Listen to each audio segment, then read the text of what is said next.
Émotions et souvenirs au Vernet d'Ariège à l'occasion des Journées du patrimoine. De nouveaux concepts de livraison plus écologiques. La journée du cheval, un savant manège.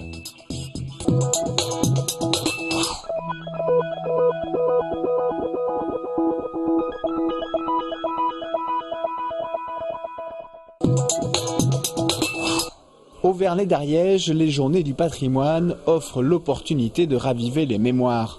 À compter de 1939, républicains espagnols, internés politiques ou membres des brigades internationales ont été emprisonnés dans ce camp.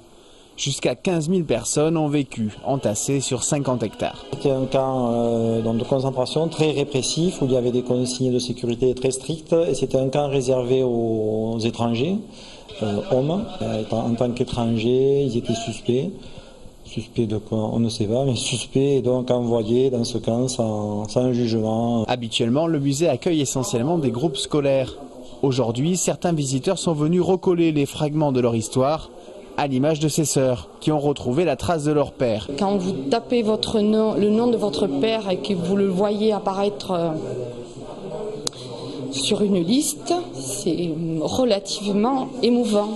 Et c'est vrai que j'en parle un peu avec de l'émotion parce que c'est un hommage rendu à nos parents, notamment à mon père. Au moins 152 détenus de 20 nationalités sont morts et enterrés au Vernet d'Ariège. Hors journée du patrimoine, le musée peut se visiter chaque mercredi.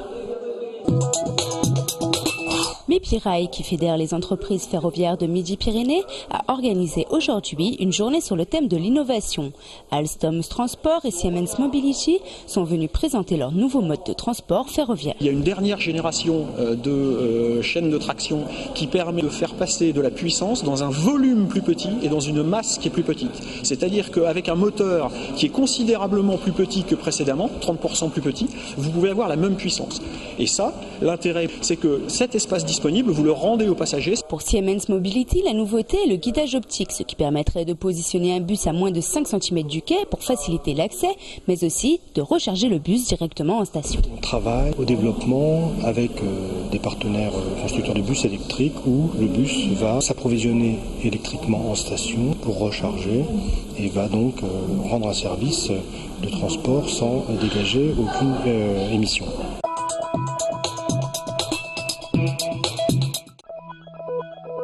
Inauguration d'une nouvelle agence Tisséo à Jean Jaurès. Embouteillage, blocage de la circulation, voilà ce que subissent les citadins tous les matins, gênés par les camions de livraison. Je trouve qu'ils gênent souvent la circulation et c'est un peu embêtant pour les usagers car on met du temps à arriver au travail. C'est dans cette optique qu'a eu lieu une table ronde organisée par la communauté du Grand Toulouse. À l'ordre du jour, la nouvelle logistique urbaine de la ville de demain.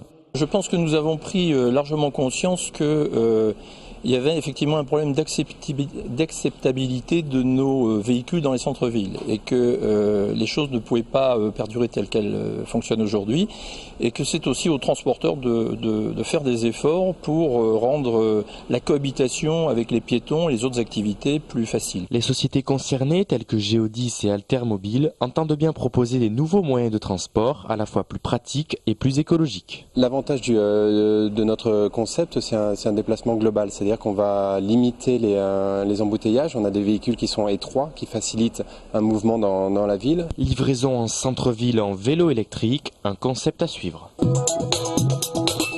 Ce soir à l'ABC, un documentaire choc sur la pédophilie au sein de l'église catholique mexicaine sera montré. La réalisatrice, suite à la projection, débattra avec le public.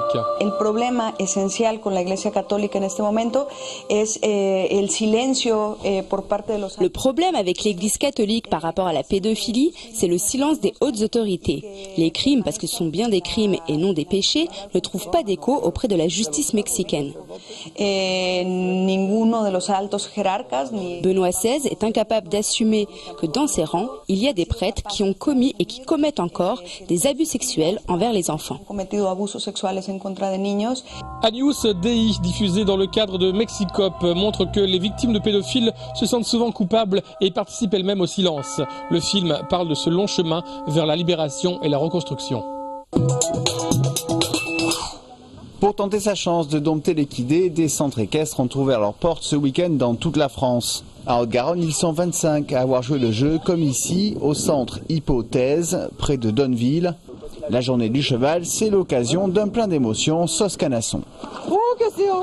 Le cheval, on pourrait dire que c'est de 4 à 77 ans, hein. On peut pratiquer tout au long de sa vie.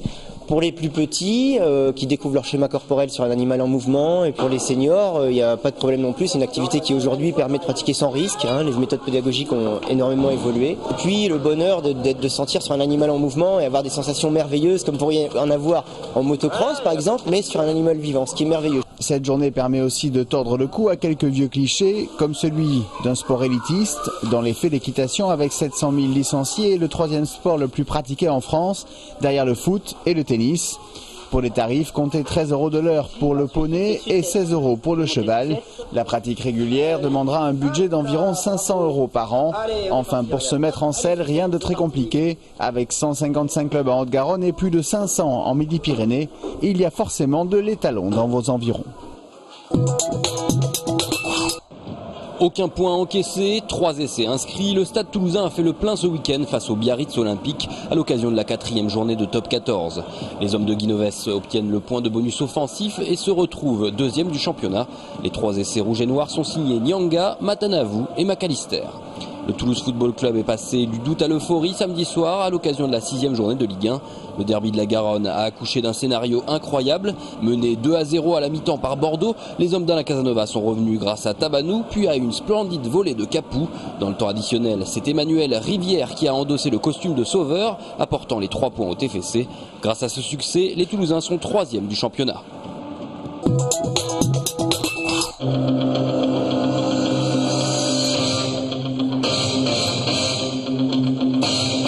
Participantes sur le ring, ou plutôt sur le podium. Vendredi, c'était l'élection de Miss Nord Toulousain dans la ville de Fronton. Mais au fait, qu'est-ce qu'il faut pour être élue Miss? Être jolie, tout simplement. Non, il n'y a pas que ça. Bien sûr, il n'y a pas que le physique, même si ça compte beaucoup, et ce ne sont pas les messieurs de l'assistance qui vont dire le contraire. Certains sont même très sûrs de leur pronostic. Ah oui, j'en ai une, moi. J'en ai repéré une, ouais. La 6, qui est vraiment très mignonne. La 6. Son prénom, je sais pas, mais très mignon. D'autres sont un peu plus indécis. Il y en a plusieurs, malheureusement. Et le choix va être difficile.